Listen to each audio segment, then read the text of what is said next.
Naturales y sintéticas, ¿ve? ¿Y las sintéticas cómo se clasificaban?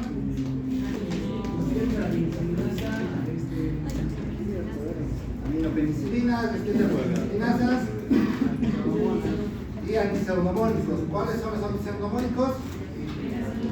Hiperacilina tazobactam. Muy bien. ¿Ya? O familia referente a esas mismas. ¿Ya? La antisulbactam, como la amoxiclavulánico, son aminopenicilinas que amplían su espectro. ¿Por qué? Porque ya tienen un inhibidor de beta-lactamasa. ¿Listo? ¿Para qué? Para evitar resistencia. ¿Ya? Por eso se desazona. La penicilina que queriendo te va a dar contra pseudomonas, aunque tiene muy buena penetrancia a todos los tejidos. ¿Listo? Por eso todavía se sigue usando en los pueblitos. O deberíamos usar para no evitar resistencia. 2. Mujer embarazada de 32 semanas de gestación. Acude a consulta externa por presentar ITU. Usted indica, pregunta de $1.000.000, a toda mujer embarazada que presente un ego patológico, ¿se le tiene que iniciar tratamiento, sí o no?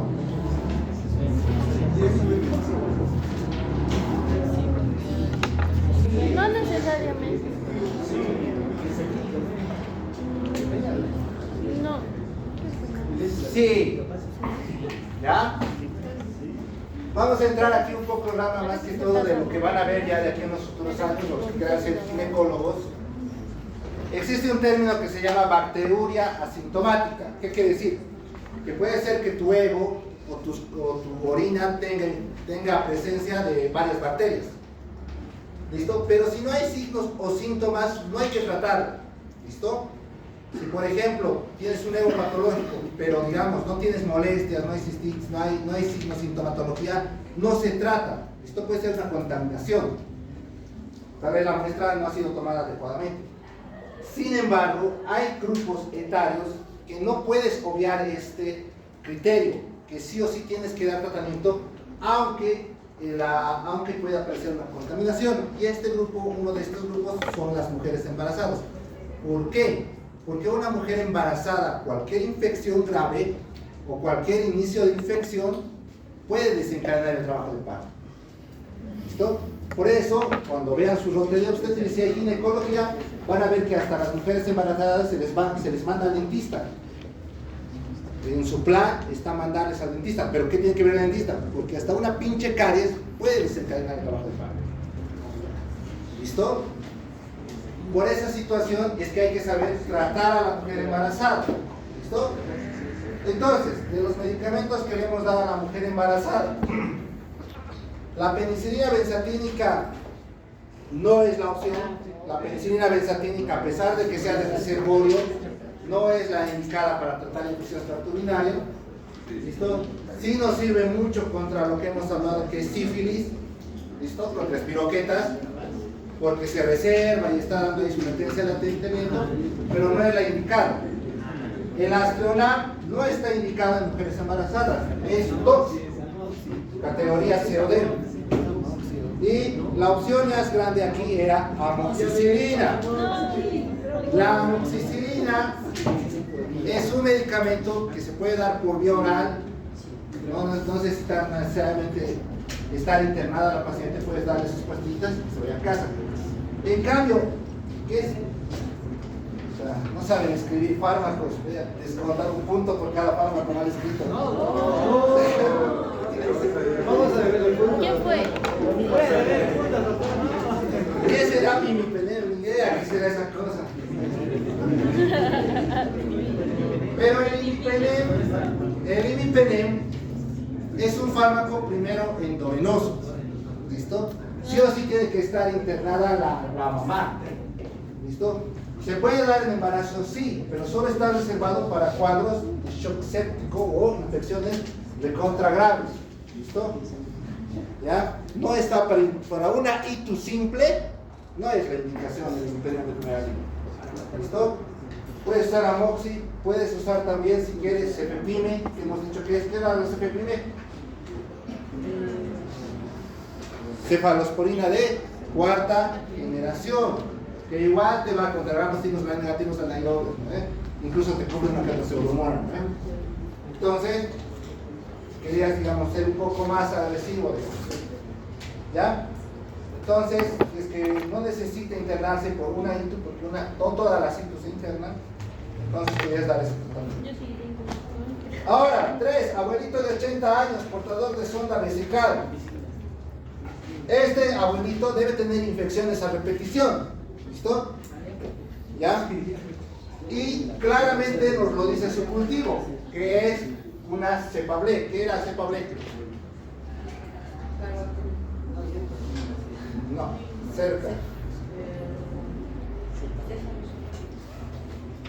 ¿Qué es ble? Hemos hablado en la primera clase, lo hemos repetido en la clase de penicilinas y lo hemos repetido en la clase de carbapenémicos.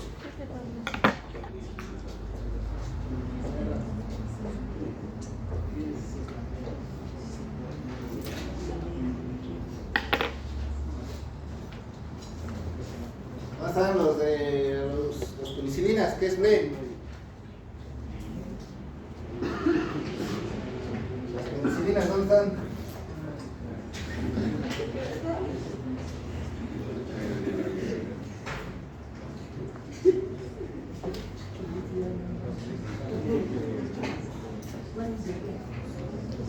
Los B son resistentes a betalactamasas. No son cepas resistentes a betalactamasas. Y si es resistente a betalactamasas, de por sí, todas las cefalosporinas, todas las penicilinas, todos los monomactámicos no sirven. ¿Listo? No sirven. Entonces, ¿cuál era la única opción ahí?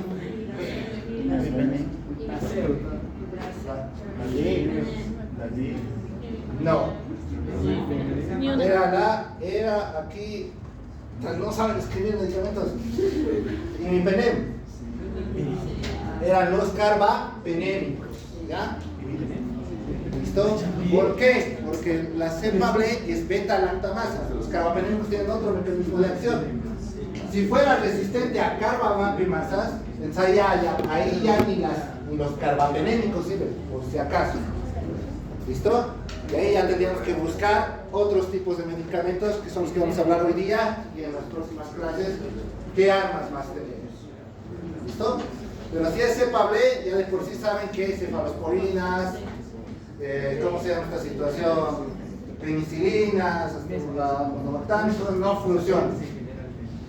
Entonces lo único que le va a esos pacientes mayormente son carbapenémicos. Un carbapenémico de ley que tiene una dosis de 500 cada 6 y es una dosis aceptable. Puede llegar incluso hasta dosis de 2 gramos cada 6, incluso 1 gramo cada 8, dependiendo a la severidad del paciente.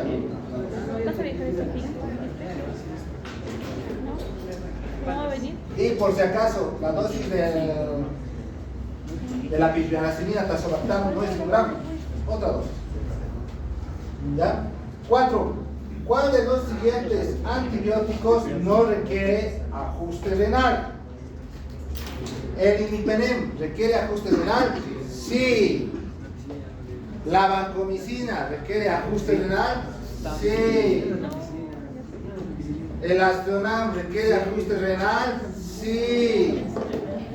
¿Cuál era el único que no tenía ajuste renal? La cefotaxima. ¿Esto? Opción C. ¿Ya? Todos los demás necesitan ajuste renal. Ya que ahora en adelante vamos a ver que ciertos medicamentos, más que todos los del próximo tema, sí o sí necesitan ajuste renal. ¿Ok? Ya. Último grupo. Súbale. ¿Dónde está el último grupo? Venga. ¿Dónde están las líneas?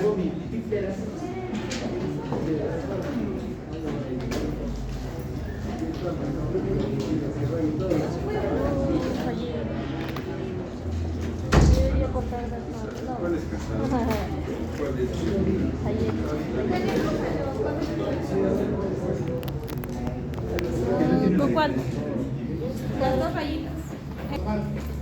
¿Ya? Porque tiene sus indicaciones. Son bastante buenos los medicamentos, por lo que nos van a explicar por su mecanismo de acción. ¿Ya? Entonces, continúen o inicien. Doctor, compañeros, buenas tardes. En esta ocasión vamos a presentar lo que es inhibidores del ADN. Los integrantes.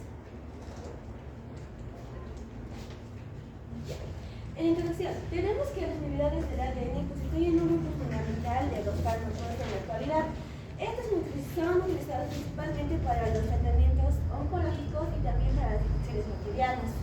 Su mecanismo de acción se llega a basar principalmente en lo que es interferir en los procesos esenciales de la replicación, la transcripción o así incluso la reparación del ADN. Lo que impide es la multiplicación celular y en algunos casos lleva a lo que es la muerte celular. En el ámbito de la farmacología existen varios grupos, pero en estos vamos a destacar lo que son las quinolonas y el grupo de los nitroglisazoles.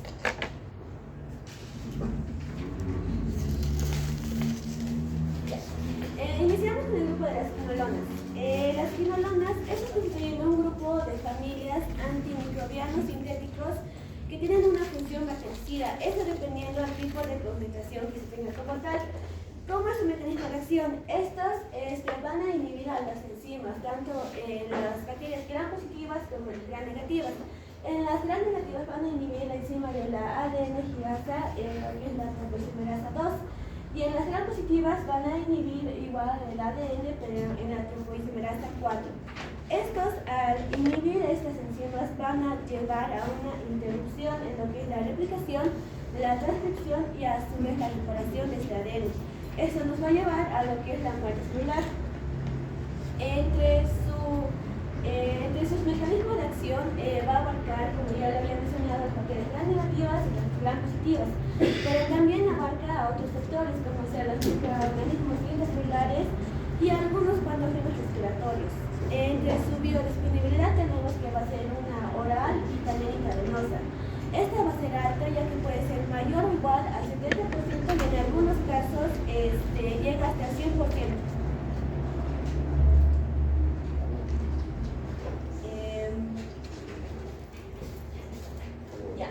Entre su desarrollo y evolución, primero tenemos que este se originó en el ácido malaxídico.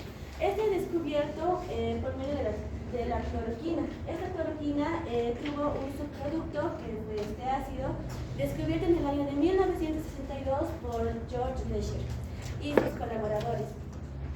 A lo largo del tiempo, estos grupos fueron sufriendo modificaciones estructurales. Uno de los más importantes fue la adición de un átomo de flúor en lo que es la posición 6 del ácido quinolonico. Esto dando paso a lo que es la formación de la segunda generación de estos medicamentos, dando así formando lo que son las fluoroquinolonas. Dado a esta modificación estructural, se dio paso a una mayor penetración celular, mayor protección y a su vez una mayor ampliación de su especie de acción, dando así que va a tener que va a apoyar en lo que son las infecciones del urinario, en las infecciones respiratorias, gastrointestinales, en las infecciones osteoarticulares y en las infecciones sistémicas. Entre estos podemos estar la cistitis, la prostatitis en el caso de los varones, las exacerbaciones por EPOC, las infecciones por la fiebre tifoidea, entre otras. ¿Sí? Bien, en su estructura química nos vamos a concentrar en lo que es el núcleo quinolonico. Este va a ser una estructura bicíclica formada por dos anillos. El primer anillo es un ácido aromático fusionado con lo que es un anillo hidrogenado. Todo esto junto a un grupo de carboxilo en lo que va a ser la posición 3 y un grupo de cetona en la posición 4. Este núcleo, como ya lo había mencionado anteriormente, nos permite lo que es la interacción con las topoisomerasas y a su vez va a inhibir su función y va a afectar lo que es la replicación como tal.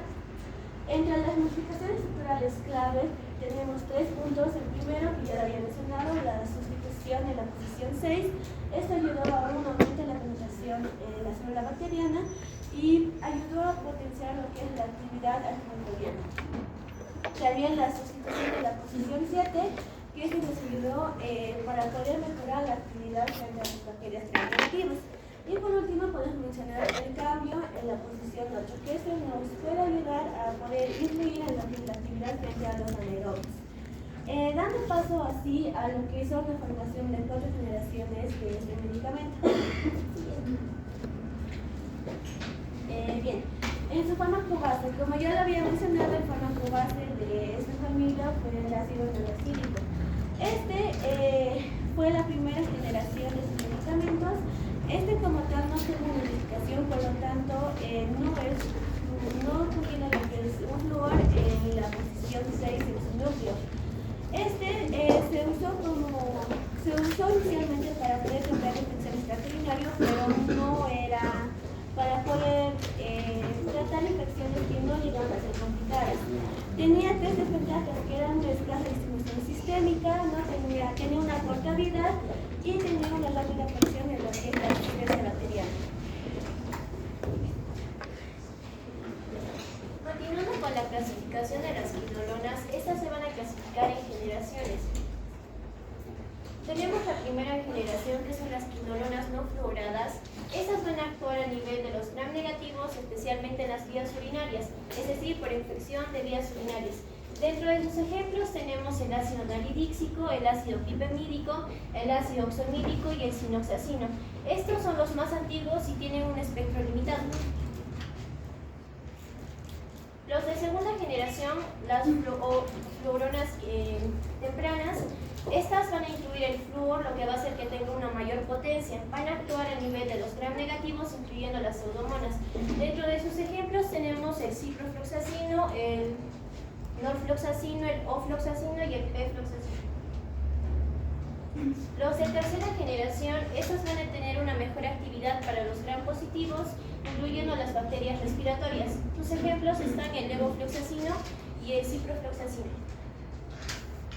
Y los de cuarta generación van a tener un amplio espectro para los gram positivos, gram negativos y los anaerobios. Dentro de sus ejemplos están el sparfloxacino y el gatifloxacino.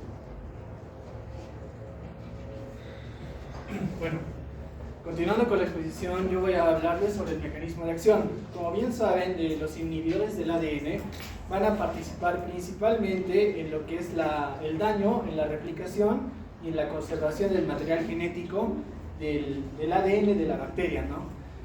Pueden inhibir directamente en su totalidad esta replicación o pueden causar una lesión estructural en todo el material genético.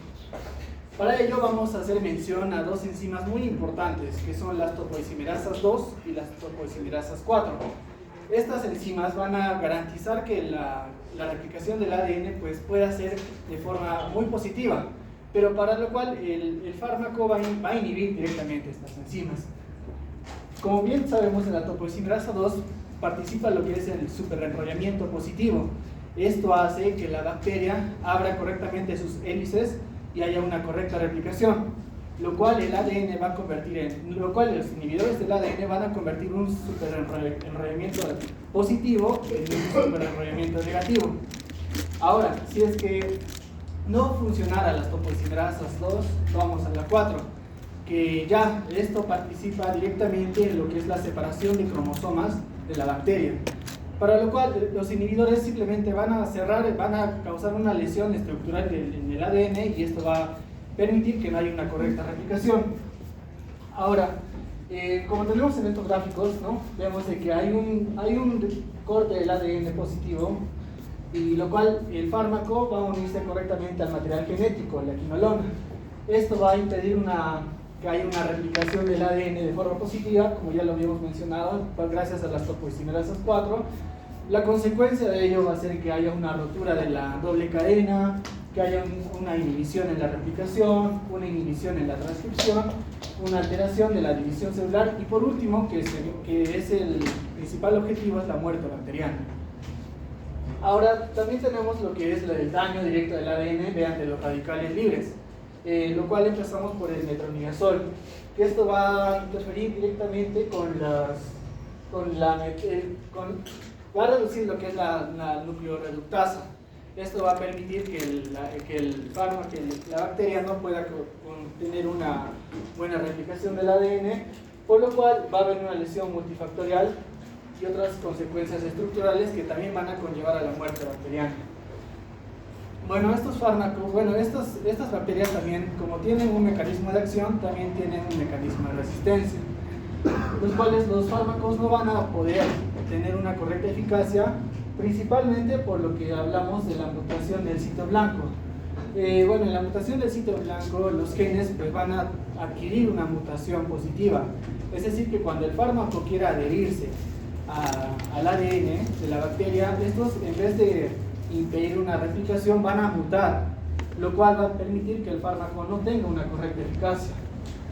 Asimismo también tenemos lo que es la disminución de la permeabilidad. Como bien se sabe, en la membrana extracelular tenemos lo que son las porinas.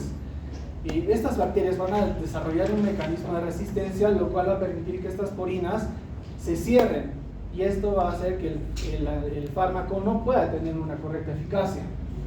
Asimismo también tienen las bombas de flujo. Las bacterias van a desarrollar un sistema de expulsión del fármaco mediante unas bombas de flujo. Este sistema va a permitir que de igual forma, ¿no?, el fármaco no pueda tener un mayor alcance, y en vez de inhibir la replicación, pues va a generar una mutación. Y por último tenemos lo que es la disminución de la actividad de nuestros fármacos, que ya lo habíamos hablado, que es el metronidazol, que va a necesitar en sí del organismo para que pueda ser absorbido, lo cual esto también se va a ver afectado.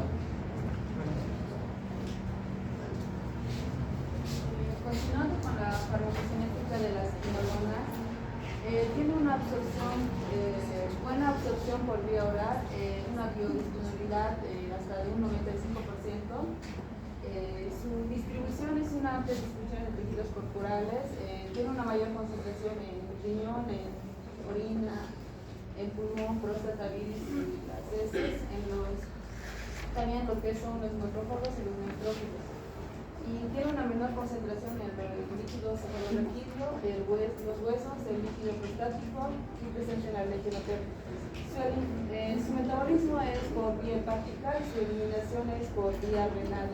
Y algunos ejemplos que tenemos es la ciprofloxacina, que es por vía oral, su eliminación es por vía renal y tiene una vida media de aproximadamente de 4 horas.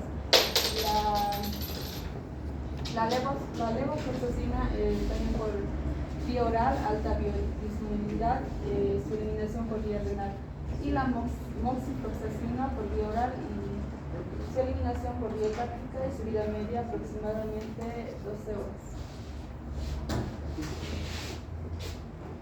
Bueno, en estos terapéuticos para infecciones de tracto urinario usamos la ciprofloxacina de 250 a 500 miligramos vía oral cada 12 horas por 3 días en caso de cistitis.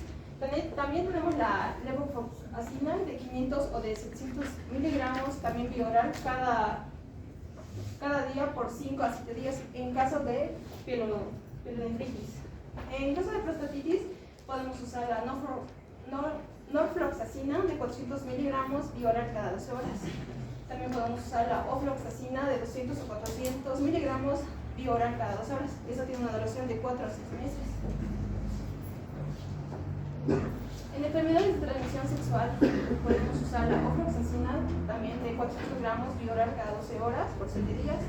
También la levofloxacina de 500 vía oral cada día por 7 días. Esta es la alternativa para la clamidia, pero es resistente a la gonorrea. Para infecciones del tracto digestivo abdominales tenemos la ciprofloxacina de 500 miligramos vía oral cada 12 horas. Esto puede ser por 1 o 3 días. Esto para la diarrea del viajero.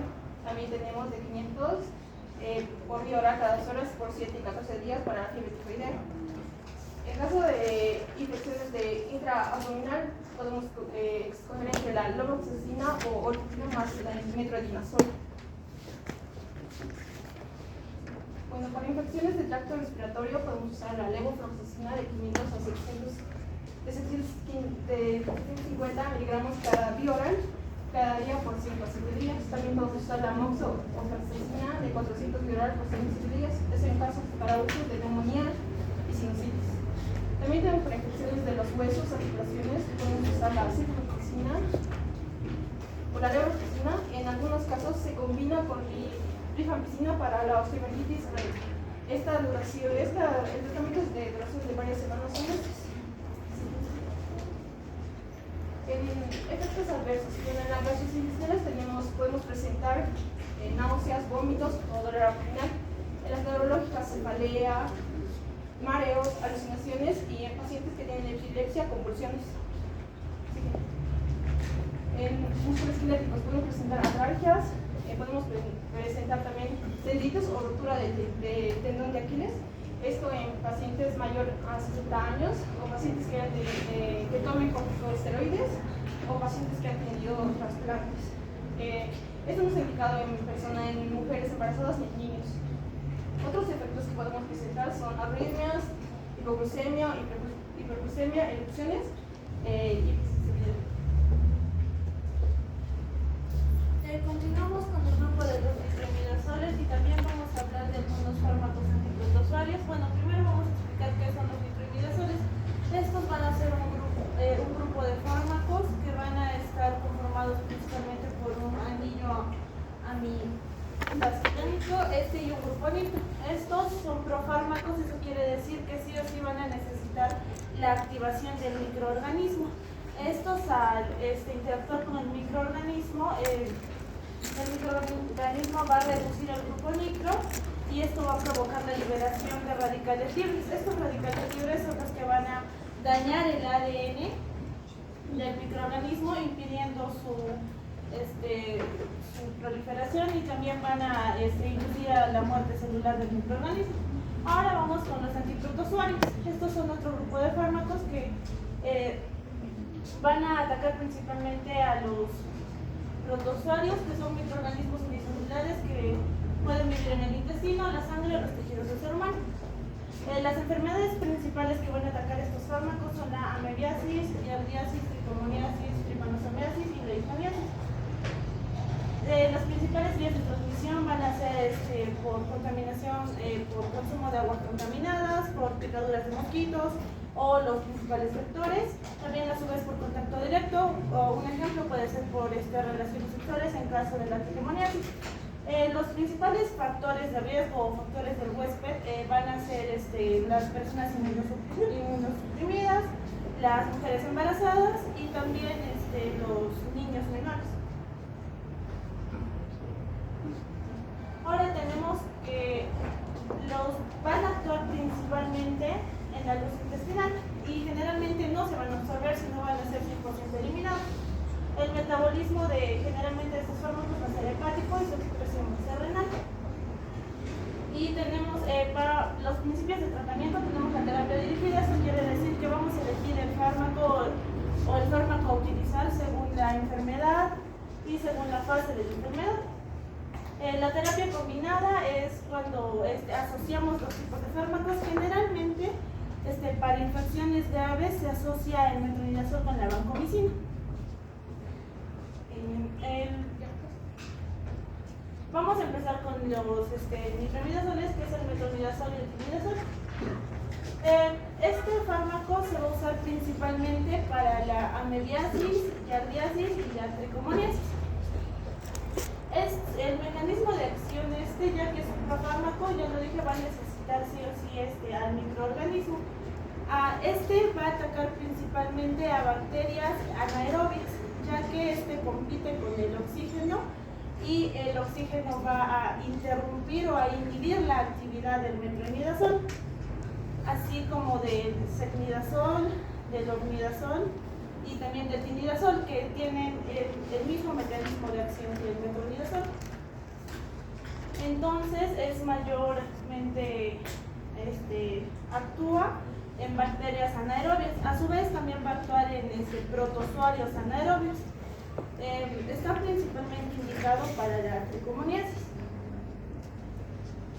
Ahora el timidazol, la única diferencia con el metronidazol es que el timidazol tiene una mayor duración que el metronidazol, es decir, menos dosis al día. Sigamos con la nidososanida, que es un antiprotozoario. Este antiprotozoario es de amplio espectro y es más útil en diarreas. Va a inhibir la enzima PFOR, que es la piruvato ferredoxina oxireductasa, y al hacer esto va a bloquear producción de ATP y esto va a impedir la proliferación de microorganismos. Ahora seguimos con la paromomicina, que este va a ser un aminoglucósido no absorbible, va a actuar principalmente en la luz intestinal. Y este fármaco lo vamos a usar no solamente para los protozoarios, sino también para el caso de amebiasis y el mitos. Este fármaco también se puede usar en el mitos. Su mecanismo de acción es que este se va a unir a la subunidad 30S ribosomal y va a inhibir la síntesis de proteínas del protozoario.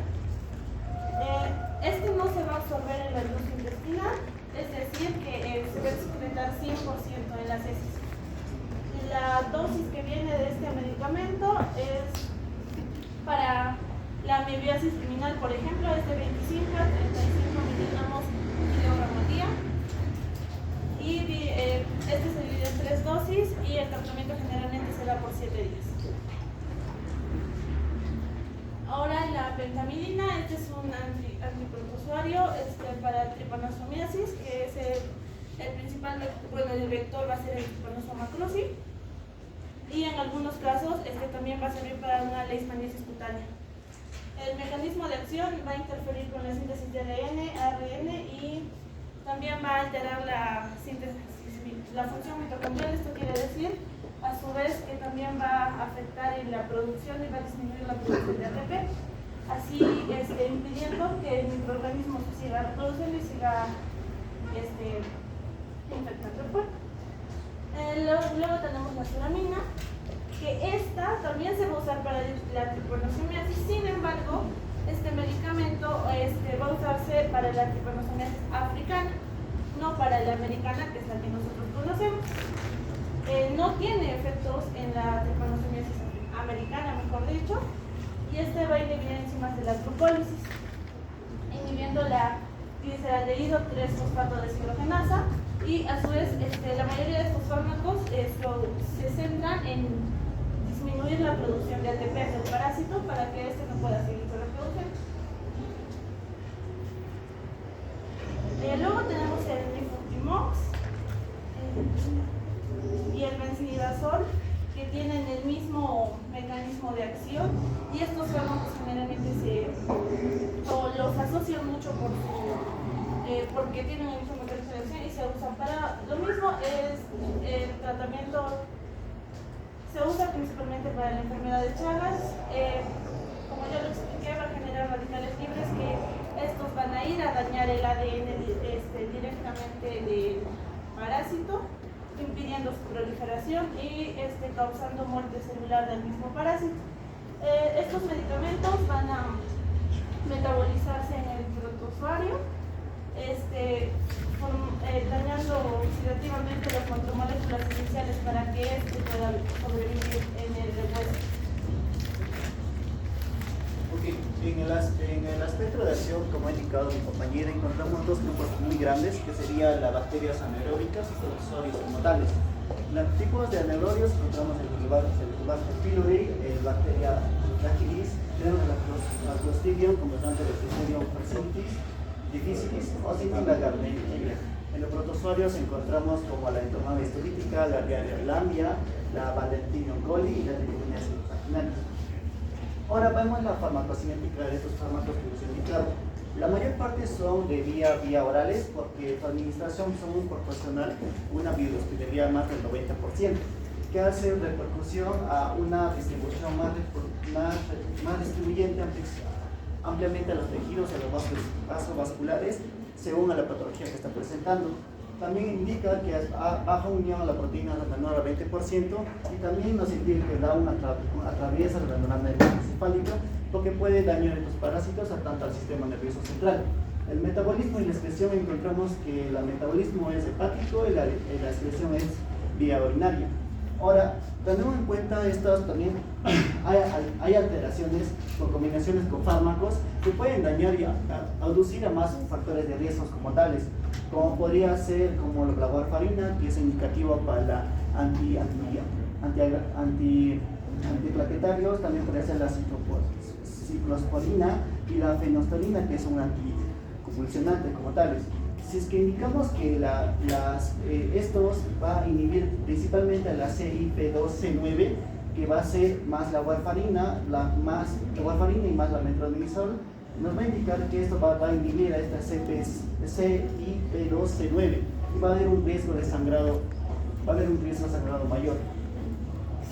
Ahora, indicamos aquí los medicamentos más tratados aquí en Bolivia, que serían el metronidazol, el esmidazol, el esmidazol, ordinazol y el bendidazol, que nos indicaron porque se echa para hacer la tricomonasis cruzi.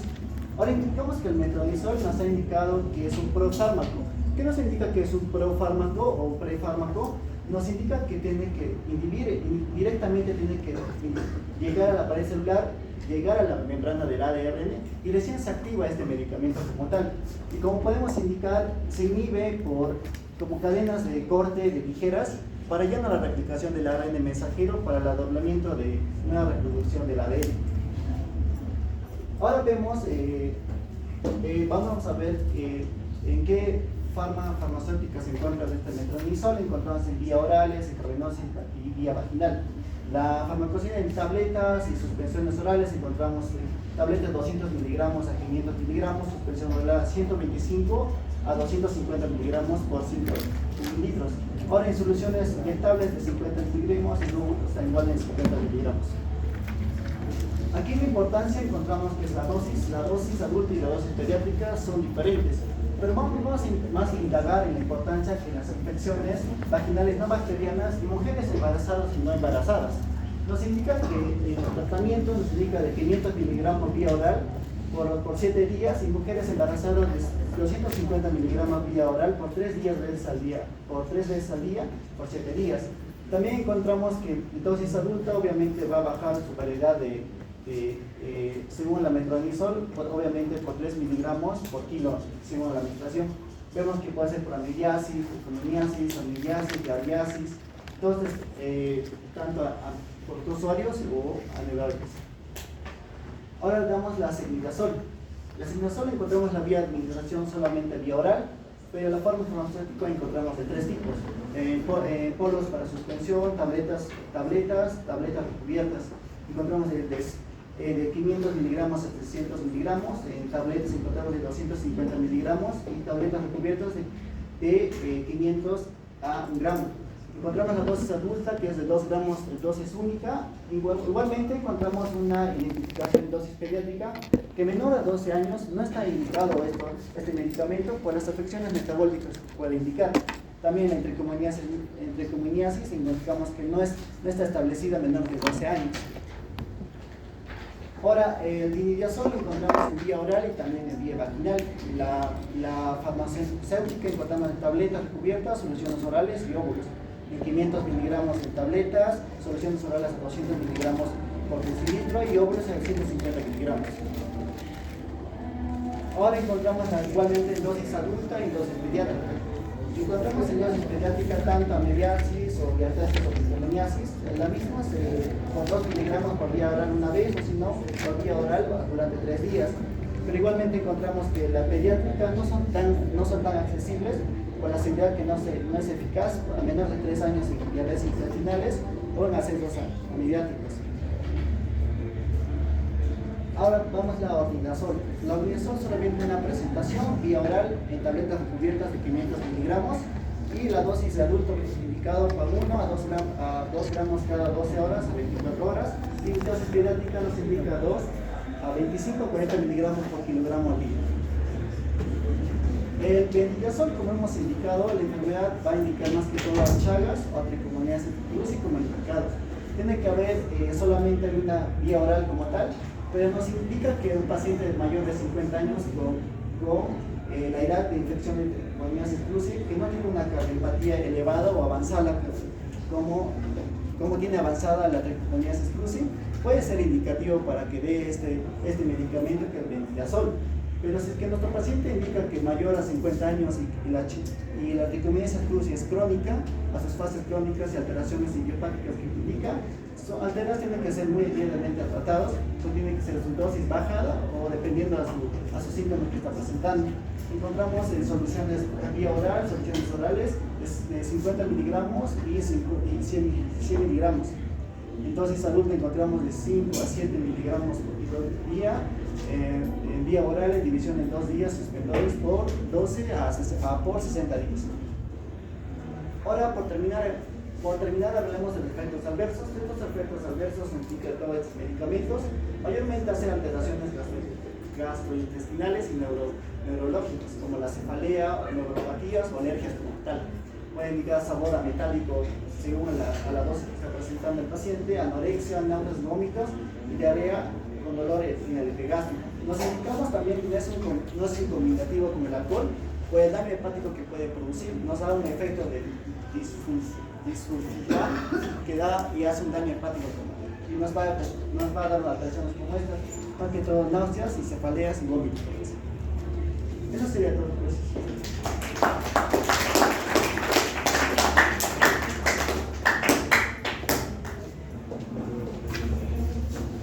¿Qué es la levofloxacina?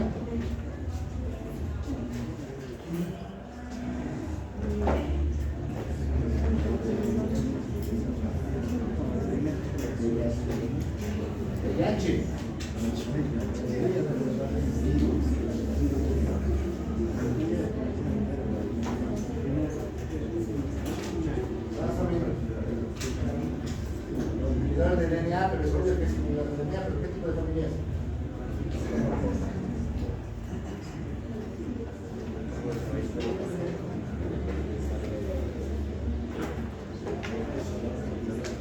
Parece que se está dando obviamente cualquiera va a responder.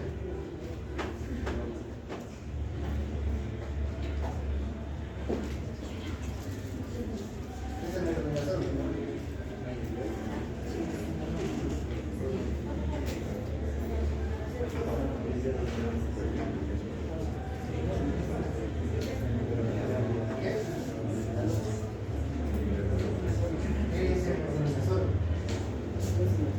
Todos son inhibidores de DNA, ¿no? ¿Qué vamos a hacer?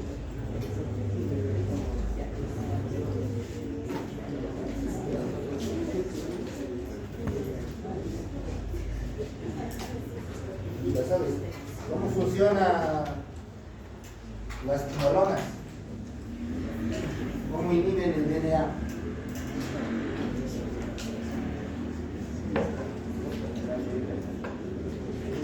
No se inhibe el DNA, ya sabemos. ¿Cómo lo inhibe?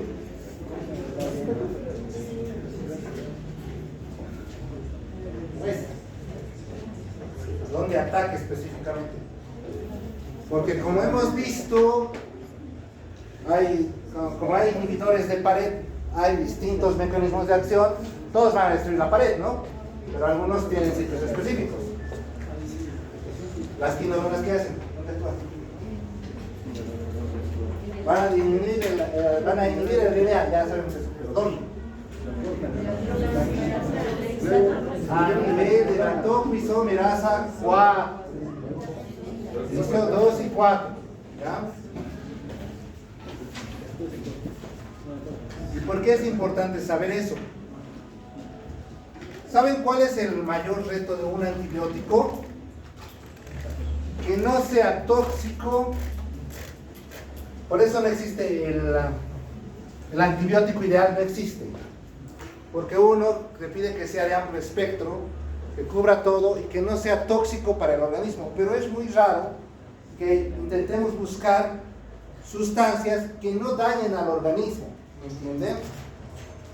Por eso, digamos, los antibióticos intentan buscar sitios o lugares de acción que solo afecte o que solo tengan las bacterias. ¿Listo? Por ejemplo, peptidoglicano no tiene nuestras células. ¿No ven? Solo las tienen las bacterias. Y la topoisomerasa 4 no tiene ni células, solo las tienen las bacterias. Pero ahí vamos a empezar a ver problemas como, por ejemplo, en las subunidades 50 o 30S que tienen, digamos, las bacterias, o sobre ciertas sustancias que actúan sobre el ácido fólico, que actúan sobre las bacterias, pero empiezan a actuar también sobre las células humanas. ¿Listo? Entonces, nosotros intentamos buscar algo que solo vaya a atacar a las bacterias. ¿Listo? Por eso, digamos, es que, digamos, en este campo empiezan a haber familias y distintos de acción. En el representante del DNA es solo una, que son las famosas quinolonas. ¿Listo? ¿Ya? Las quinolonas son unos medicamentos que eran muy buenísimos. La verdad, tenían un espectro de acción muy amplio. Porque por actuar sobre el DNA, iban muy bien contra gram positivos, gram negativos y anaerobios. Y esta es la clave. Microorganismos intracelulares. Denme un microorganismo intracelular.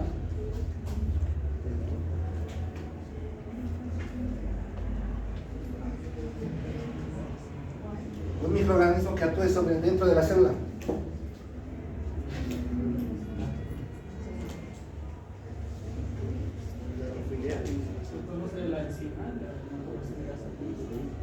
Microorganismos intracelulares.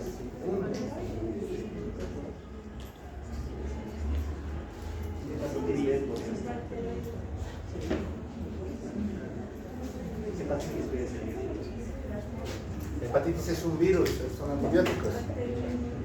Y todos los virus son intracelulares. ¿Ya? Por si acaso. Pero antivirales lo vamos a llevar al próximo lote, por si acaso. Estamos hablando de bacterias intracelulares. Clamidia. Pero la principal es la tuberculosis. ¿Ya? Por eso cuando veamos la clase de tuberculosis, vamos a ver que cuando yo quiera hacer mi diagnóstico, no tengo que darle a mi paciente quinolonas. ¿Por qué? Porque puede hacerme dar un falso negativo. ¿Listo? Porque ataca indirectamente a la tuberculosis, porque tiene la propiedad esta de atacar sobre gérmenes y microorganismos intracelulares. ¿Listo? Y esa capacidad de poder llegar dentro de una célula es lo que lo ampliaba tanto de espectro a este microorganismo. Y si se fijan bien, sus órganos diana, donde tenía mejor repercusión o donde tenía una mejor predisposición o biodisponibilidad, era tracto urinario, respiratorio, gastrointestinal. Osteoarticulares y sistémicas era bajo. ¿Listo? Por ejemplo, las quinolonas no se pueden usar en meningitis. Muy rara vez te llega la meningitis. ¿Listo? Tiene muy poca disponibilidad. Sin embargo, en estas tres te llega muy bien. ¿Qué es lo malo? La gente ha empezado a abusar de las quinolonas. Cualquier diarrea que tenían, siempre te daban ciprofloxacina. Tal vez a ustedes en la farmacia les han dado cipro por sus diarreas, o tal vez han visto a un familiar que le han dado cipro. ¿Listo? Y eso ha causado una crisis mundial a nivel de estos medicamentos. ¿Por qué? Porque hay una resistencia ya nata hacia las quinolonas. ¿Listo? Ya no se puede usar tanto en tratamientos empíricos. ¿Qué es tratamiento empírico? Tratamiento que se basa en experiencia, solo Es una base científica establecida totalmente por la Es un tratamiento de experiencia y Cuando tú llegas con un paciente con neumonía, por ejemplo, le pides que escupa para mandar a cultivo. Tu cultivo va a tardar 3 días. ¿Lo ven? Entonces, en esos 3 días tu paciente no puede estar sin tratamiento. Tienes que darle algo. ¿Listo? Hasta que te llegue tu cultivo y sepas qué bicho es. Y ya eres más específico. ¿Lo ven? Pero durante 3 días tienes que hacer algo.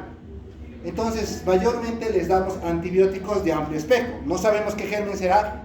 Pensamos que puede ser ese y por eso les damos de amplio espectro. Eso se llama tratamiento empírico.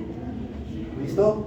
A base de experiencias, si quieren verlo así, intentas usar o intentas relacionar según a tu lugar, digamos.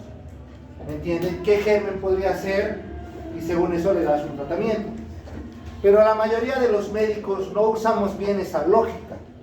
Lanzamos directo bombas atómicas y lanzamos directamente inhibidores del DNA de manera que no son. Por ejemplo, les digo, hay una diarrea, siempre les daban ciprofloxacina. ¿Listo? Entonces lanzaban bombas cuando las diarreas, como hemos visto en la clase de antidiarreicos, no todas las diarreas son bacterianas. ¿Lo ven? Entonces, por esa misma situación, se les daba antibióticos a diestra y siniestra y estos medicamentos ya son resistentes. Mucha parte de Sudamérica, mucha parte de lo que es África, Sudáfrica, etc. Entonces ya está perdiéndose la utilidad de los medicamentos. Sin embargo, son todavía una herramienta útil cuando queremos hacer tratamiento para ciertas condiciones específicas. ¿Ya? Las quinolonas son fáciles de clasificar. ¿Listo? En quinolonas o fluoroquinolonas. A partir de la segunda generación todas son fluoroquinolonas, por si acaso. ¿Listo? Y con esa capacidad de fluoro, por el flúor, es que aumenta su espectro de acción. ¿Ya? Tiene generaciones, sí, que la verdad, en realidad, lo que intenta luchar es contra la resistencia. ¿Listo? ¿Ya? En la primera generación está el ácido nalíxico, que todavía se usa para infecciones urinarias, más que todo en niños, por si acaso. La segunda generación es la ofloxacina, no es tanto la cipro, la ofloxacina. Y tercera tenemos a la levo y la cipro. Y la cuarta, la moxifloxacina. Estas de cuarta son las que últimamente ya se están usando más, porque hay menos resistencia por un cambio molecular. ¿Listo? Pero lo que yo quiero que aprendamos más que todo de estos antibióticos es lo siguiente, ¿ya? Y es sus reacciones adversas. ¿Listo? ¿Las quinolonas son nefrotóxicos, sí o no?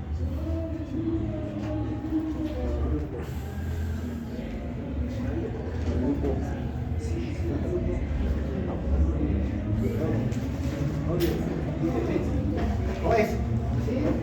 ¿El grupo?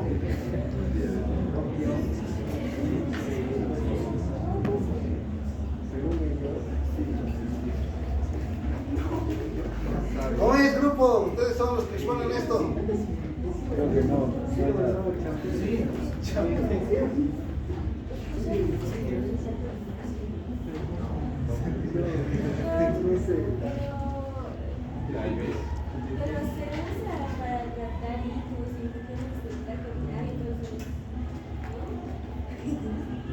¿Qué tiene que ver? O sea,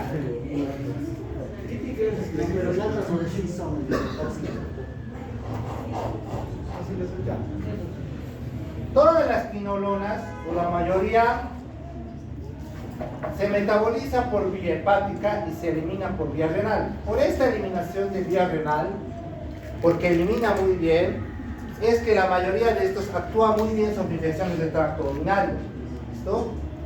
Sin embargo, no es que sean una dosis tóxica como por ejemplo la vancomicina. ¿Listo? Pero la vancomicina es tóxica para el riñón a dosis altas. En cambio, la levo o las quinolonas no. Sin embargo, sí o sí necesitan ajuste renal, por si acaso. ¿Listo? Sí o sí las quinolonas, al igual que la vancomicina, necesita ajuste renal. ¿Ya? Entonces, eso es muy importante recordar. ¿Qué otros efectos adversos tienen? Los más comunes. Al grupo. Cefaleas, náuseas, ya, pero algo que nos llame la atención, que sea más importante.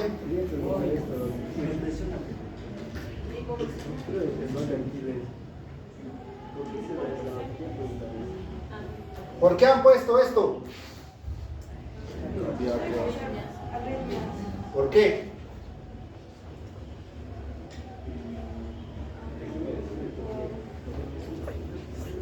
¿Por qué me han puesto un corazón así? Podría ser para combinación de otros medicamentos. No. ¿Qué produce?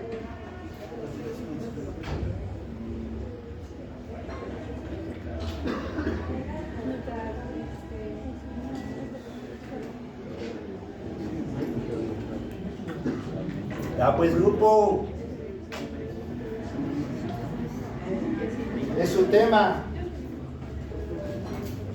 Ya les he dicho, si van a colocar algo, tienen que saber por qué lo están colocando, ¿no?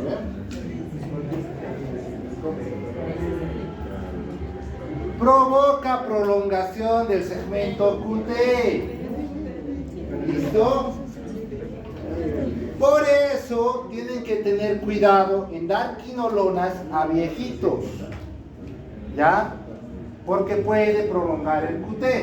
No solo eso, sino que también, ¿qué provoca? ¿Por qué me han puesto este hombro y este pie? Atracción.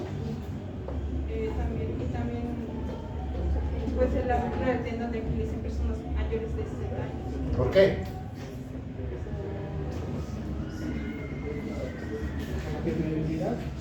No.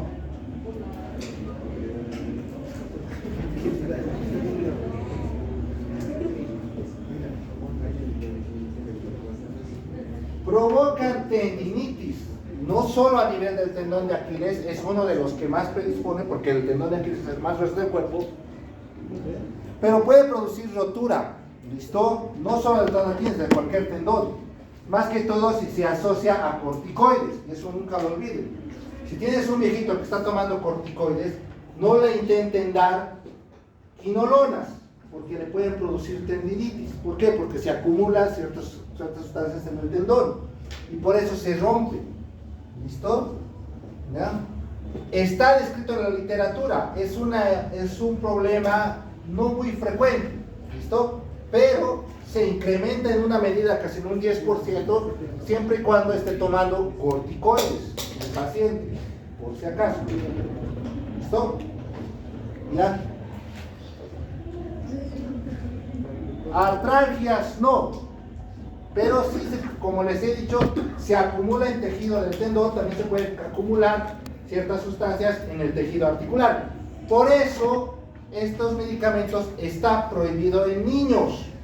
¿Listo? ¿Por qué?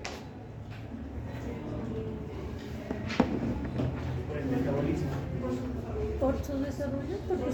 Exactamente, porque va a inhibir el desarrollo del niño, ataca a nivel articular. ¿Listo? Entonces el niño no va a crecer. Por eso no es la primera idea quinolonas en niños, peor en menores de 1 año. ¿Listo? Está contraindicado. No vamos a hablar del embarazo porque igual está contraindicado. ¿Listo? Las quinolonas son medicamentos de tipo C. Mucha cosa, mucho efecto adverso, sí. Pero, ¿qué es lo bueno de las quinolonas? Es su distribución. ¿Listo? Se distribuye muy bien a tejido, más que todo pulmonar, gastrointestinal y urinario. Por esa distribución que puede llegar a esos tejidos con más facilidad, casi en un 100%, es que se lo usa, y porque es por vía oral. ¿Listo? ¿Hay versiones endovenosas? Sí. Ellos igual pueden llegar a tejido biliar, a diferencia de otros medicamentos que no llegan. Por ejemplo, las penicilinas llegaban a la bilis. ¿Cuál llegaba a la bilis?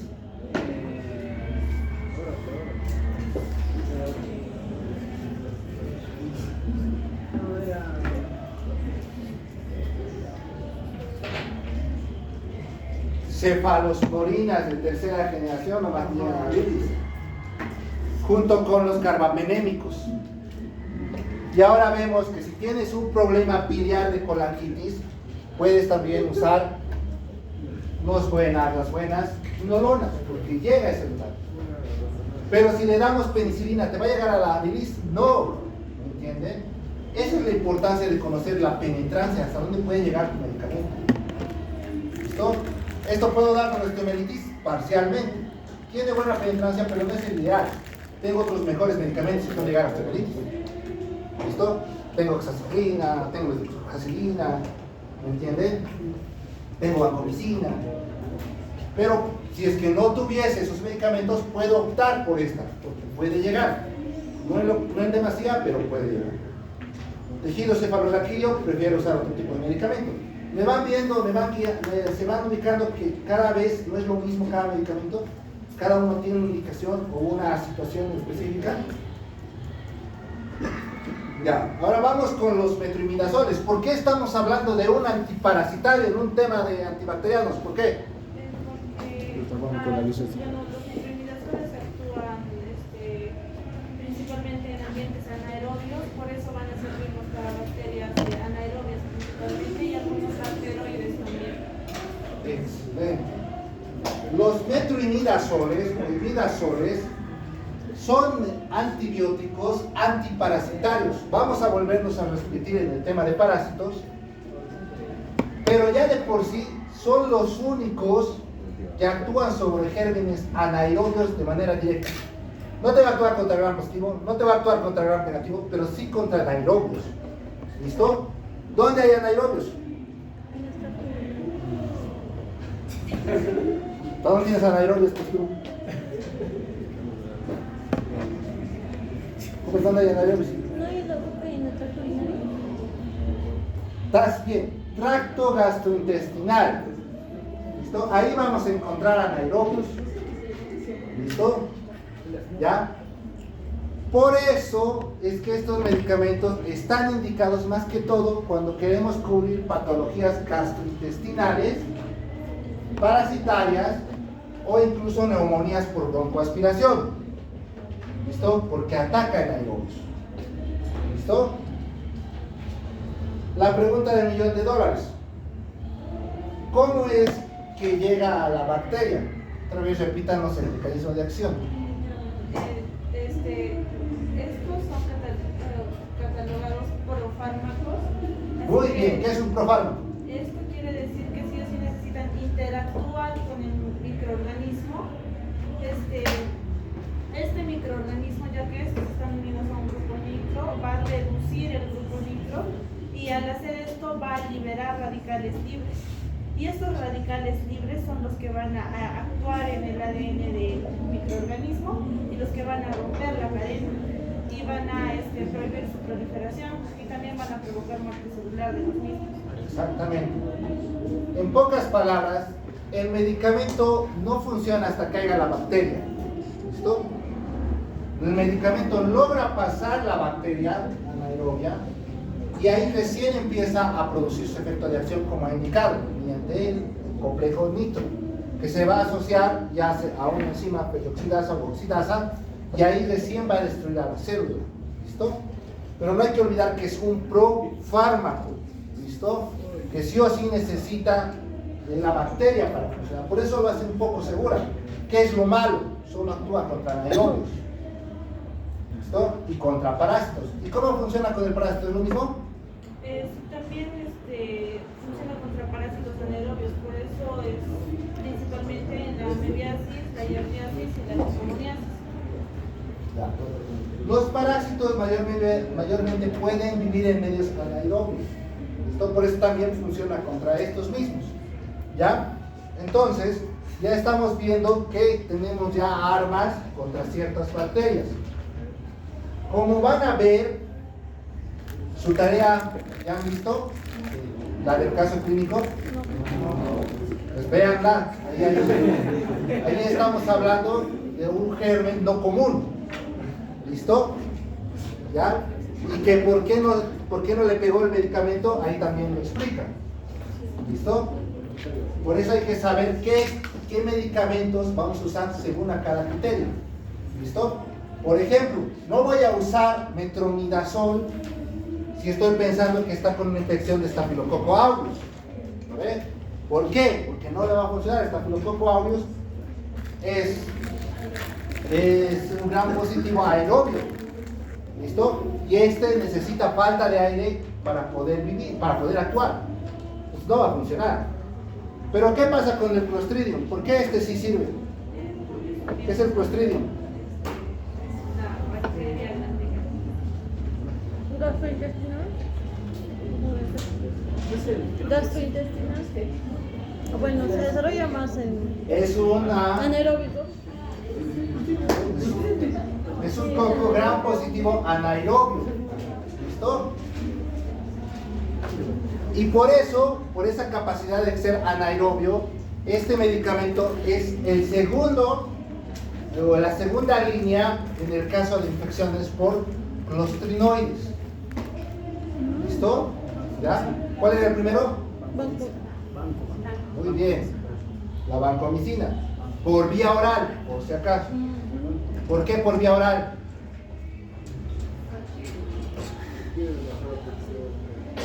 Porque se absorbe de 20 a 30%. Porque no se absorbe completamente y va casi todo el medicamento hasta el colon, donde empieza ahí recién a interactuar con la bacteria. 20 a 30%. ¿Listo? O sea, no se absorbe completo, o sea, no es muy absorbido por la vía gastrointestinal. Sin embargo, eso es lo que queremos que llegue al colon. ¿Listo? Donde ahí empieza recién a hacer interacción con lo que es el clostridium. En cambio, el metronidazol, para llegar a colon, vía oral no es muy bueno. Más bien aquí cambiamos, usamos la vía endovenosa. ¿Listo? Como segunda línea, o como apoyo para la infección por clostrinoides. ¿Ya? Todos estos vamos a volverlos a ver en el tema de antiparasitarios. ¿Listo? Pero lo que sí quiero que sepan es sobre los espectros de acción que tienen. ¿Listo? Clostridium, como hemos dicho, esto que es Gardnerella, Helicobacter pylori, la famosa gastritis, ¿no ves? Aparte de omeprazol, ¿qué más le podemos dar?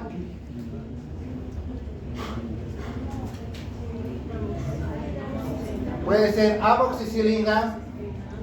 Ahora estamos viendo que puede ser metronidazol, o bueno, será amoxicilina, metronidazol. Y un tercer medicamento que vamos a ver con los RNA. Son los indicados para el tratamiento por estas infecciones. ¿Ya? Y mi última pregunta para el grupo, que no están respondiendo bien. ¿Qué es el efecto disulfiram?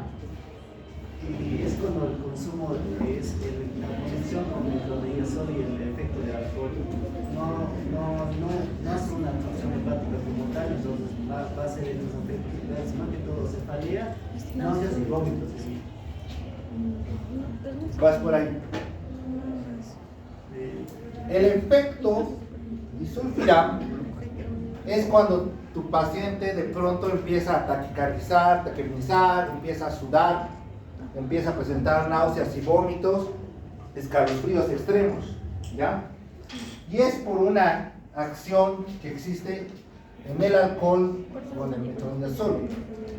Jamás, estoy repitiendo, jamás tienen que mezclar estos dos. Es una de las pocas indicaciones. Cuando su amigo dice, estoy tomando estas pastillitas, y si es metronidazol, y pueden acañar, si es metronidazol, tienen que decirle que no. ¿Listo? ¿Por qué? Porque causa efecto disulfiram. Lo van a mandar al otro mundo.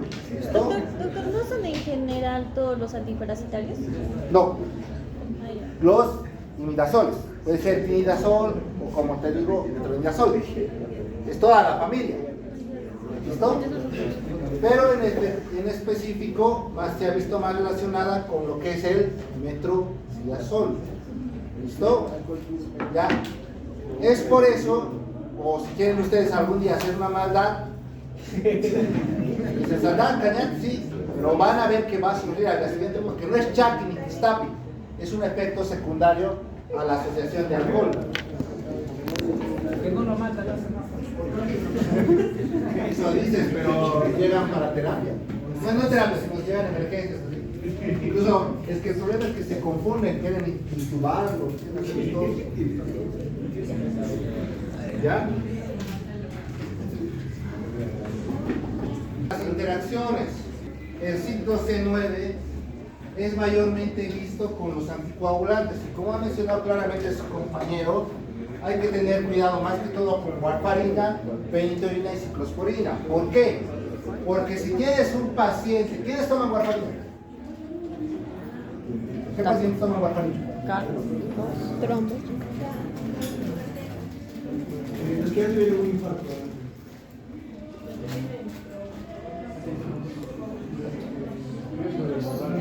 Hipercalemia. No, prefiero para esos otros.